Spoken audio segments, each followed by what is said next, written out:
Welcome to Penrose Learning, where we make understanding easy. You start by confirming the exact Office 2021 edition and the license type so the right activation path is chosen. Once done, make sure you have an administrator account, stable internet, and Windows updates applied. These prevent certificate and service mismatches. Now close all Office apps and temporarily disable VPN or antivirus because they can block activation traffic.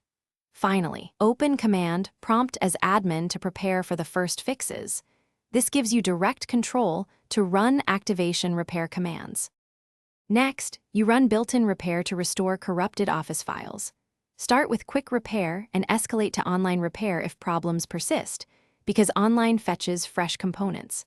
Then open an elevated command prompt and run sfc/scano, followed by dism/online/cleanupimage/restore health to fix Windows components that Office activation relies on. Once those complete, stop the software protection service, remove stale licensing token files in the program data TP folder, and restart the service. This forces Office to recreate correct. Finally, sign into Office with the account linked to your purchase or enter the product key to trigger activation.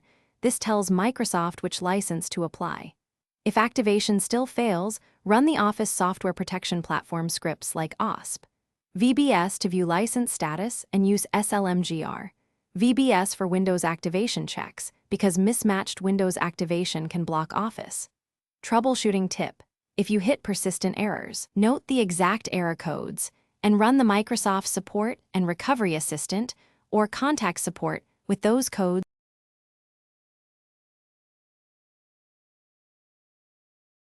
Thanks for watching. If this was helpful, leave a like and consider subscribing. See you next time.